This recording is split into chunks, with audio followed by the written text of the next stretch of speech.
Hi అండి. రేపటి stocks చూసే ముందు ఫస్ట్ నిఫ్టీ 50 అనాలిసిస్ అయితే చూసేద్దాం. ఎగ్జాక్ట్ నిఫ్టీ 50 ఇప్పుడు ఒక రెసిస్టెన్స్ ఏరియా దగ్గర ఉంది.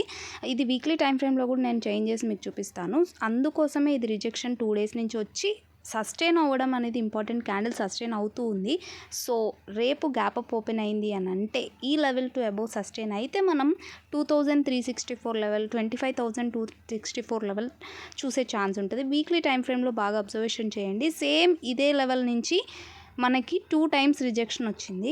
ఇక్కడ నుంచి ఫాల్ కూడా మనకు వచ్చింది. కాబట్టి ఈ లెవెల్ టు అబోవ్ అంటే 25,140 లెవెల్ టు అబోవ్ సస్టైన్ అయితే మాత్రమే ఇక్కడ నుంచి అబోవ్ మొమెంటం మనం చూసే ఛాన్స్ ఉంది.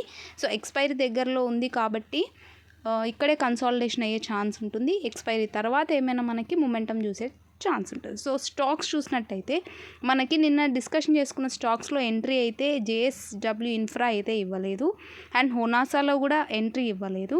అండ్ ఇంకా స్టాక్ చూస్తే మహాలైఫ్ స్టాక్ చూస్తే మనకి ఈరోజు మార్నింగ్ మంచి ర్యాలీ చేసి రివర్సల్ వచ్చింది. సో ఇది కూడా అంత ఎంట్రీ ఇవ్వలేదు. HCL టెక్నాలజీ స్టాక్ని చూస్తే ఇదొక రెసిస్టెన్స్ ఏరియా దగ్గర ఉంది. ఈ రేంజ్ని బ్రేక్అవుట్ చేస్తే మనకు అప్వర్డ్ మొమెంటం చూసే ఛాన్స్ ఉంటుంది. సో మంచి స్టాక్ ఏది రేపటి కోసం అంటే ఎంఫసిస్ స్టాక్. ఎగ్జాక్ట్గా ఇదొక రెసిస్టెన్స్ని బ్రేక్ చేస్తూ క్యాండిల్ క్లోజింగ్ అయితే అయ్యింది. ఇక్కడి నుంచి మనం చూస్తే 2500 లెవెల్ అనేది 2000 మనం అబవ్ లెవెల్ ఏదైతే కనిపిస్తుందో అది మన టార్గెట్ అయితే అవుతుంది.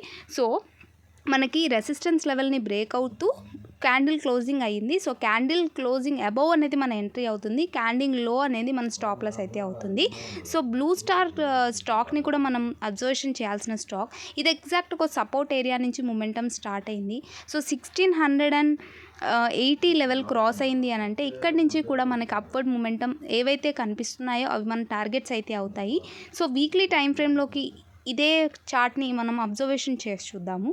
వీక్లీ టైం ఫ్రేమ్లో ఎగ్జాక్ట్గా ఇది ఒక మొమెంటం అయితే మనకు చేస్తూ ఉంది.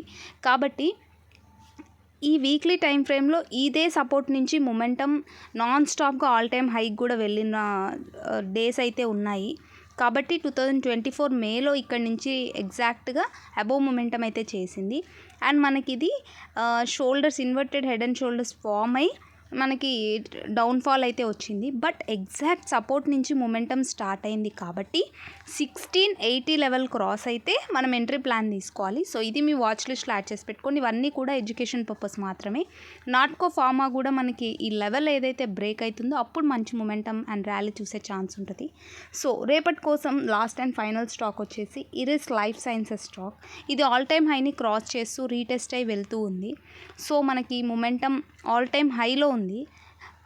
హై ఏదైతే ఉందో అది క్రాస్ చేసి రీటెస్ట్ అయ్యి క్యాండిల్ అయితే ఫామ్ అయిపోయింది. మంచి బుల్లిష్ క్యాండిల్ ఫామ్ అయింది. వాల్యూమ్ కూడా ఓకేగా ఉంది. కాబట్టి ఇది మీ వాచ్ లిస్ట్లో యాడ్ చేసుకోండి. 1800 అనేది మనకు అబౌట్ టార్గెట్ అయితే అవుతుంది. సో ఇలా మనం రేపటి కోసం చూడాల్సిన stocks emphasis, Eris stock and blue star stock. ఈ 3 స్టాక్స్ని అబ్జర్వేషన్ చేయండి. ఇక్కడ నుంచి చూస్తే మనకి 400 పాయింట్స్ మొమెంటం అనేది ఇచ్చింది. సో ఇదే రేంజ్ని అబవ్ మనం థింక్ చేసినట్టయితే 1800 కన్నా ఇంకా మొమెంటం అబవ్ ఉంటుంది. బట్ యాజ్ ఫిబ్ యూస్ చూస్తే మనము 1800 లెవెల్ అనేది ఒక రెసిస్టెన్స్ జోన్ చూపిస్తుంది. కాబట్టి ఫిబ్ ద్వారా నేను చెప్తున్నాను 1800 లెవెల్ అనేది important key level in Iris life sciences. So ఇది కూడా మీ వాచ్ లిస్ట్లో యాడ్ చేసి పెట్టుకోండి.